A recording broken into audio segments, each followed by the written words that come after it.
आप सभी ने एक न्यूज़ सुनी होगी कि यूएई ने ओपेक ग्रुप को छोड़ दिया है। तो क्या है ये ओपेक ग्रुप और इस ग्रुप से पूरे वर्ल्ड को, खास करके इंडिया को कैसे इम्पैक्ट आता है, आइए समझते हैं। तो बात है 1940 और 50s के अराउंड की। वर्ल्ड का ज़्यादातर ऑयल मिडल ईस्ट कंट्रीज़ के पास था और वहीं से सारा ऑयल पूरे वर्ल्ड में भेजा जाता था। तो उस टाइम पर वो सारा ऑयल 7 वेस्टर्न कंपनीज, जिन्हें सेवन सिस्टर्स भी कहा जाता था, वो कंट्रोल करती थी। जैसे कितना ऑयल एक्सट्रैक्ट करना है, किसको बेचना है, क्या प्राइस पे बेचना है, सब कंट्रोल करती थी।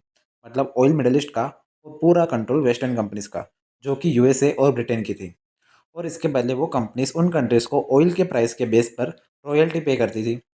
और जो कंट्री इसके खिलाफ जाने की कोशिश करे तो उस कंट्री से ऑयल सप्लाई कम कर दिया जाता था, जैसे उसको नुकसान हो। तब इन कंट्रीज में ये बात चलने लगी कि हमारे पास इतनी कीमती चीज़ है ऑयल, जिसके बिना कोई कंट्री चल ही नहीं सकती। कंट्री का ट्रांसपोर्ट, फैक्ट्रीज, सब कुछ ऑयल के दम पर चलता है और हम इसका फ़ायदा भी नहीं ले पा रहे। और फिर होता है एक इम्पोर्टेंट इवेंट। तो ये सेवन सिस्टर्स अचानक से ऑयल की प्राइसेस को कम कर देती है, वो भी इन कंट्रीज़ को बिना पूछे, जिसकी वजह से उन कंट्रीज़ को रॉयल्टी भी कम मिलने लगी। और ये बना एक ट्रिगर मोमेंट। तब वेनेजुला के जुआन पाब्लो एक ग्रुप बनाने की आइडिया रखते हैं, जिसमें ये सारी ऑयल एक्सपोर्ट करने वाली कंट्रीज़ हो और वही वो सारा ऑयल को कंट्रोल करे। और इनका साथ दिया सऊदी के अब्दुल्ला तारिकी ने। तो 10 सितंबर से लेकर 14 सितंबर 1960 में इराक के बगदाद में एक मीटिंग होती है। और वहाँ Iran, Iraq, Kuwait, Saudi Arabia and Venezuela सब मिलके एक ग्रुप बनाते हैं, जिसका नाम था OPEC, organisation of the petroleum exporting countries. तो ओपेक ऑयल की प्राइसेस को कंट्रोल करता है। मतलब जैसे ही उनको लगे कि ऑयल की सप्लाई ज़्यादा हो रही है, तो मीटिंग करके सारी ओपेक कंट्रीज ऑयल प्रोडक्शन को कम कर देती है, जिसकी वजह से सप्लाई गिर जाती है और ऑयल की प्राइसेस कंट्रोल रहती है। तो ओपेक ऑयल की प्राइसेस कभी भी कम नहीं होने देता। जैसे कोविड के टाइम पर हर जगह लॉकडाउन था, तो ऑयल की डिमांड कम हो गई थी।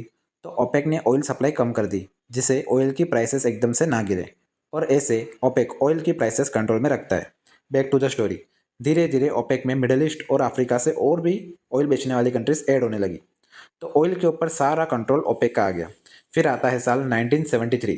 अरब और इसराइल वॉर शुरू होती है और इस वॉर में वेस्टर्न कंट्रीज ने इसराइल का साथ दिया, जिसे देख अरब नेशन नाराज थी।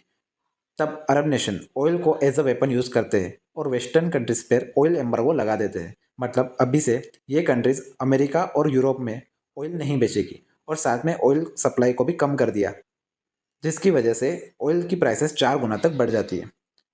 भले ही ओपेक 1960 में बना था, पर पूरी दुनिया ने ओपेक की पावर को 1973 में जाना। इस इवेंट के बाद सारी कंट्रीज ऑयल को और भी सीरियसली लेने लगी और अपनी अपनी कंट्रीज में स्ट्रेटेजिक ऑयल रिजर्व बनाने लगी। साल 2014 में अमेरिका ने न्यू टेक्नोलॉजीज का यूज़ करते हुए अपने वहाँ ऑयल प्रोडक्शन बहुत बढ़ा दिया, जिसकी वजह से ऑयल की प्राइसेस बहुत गिर जाती है।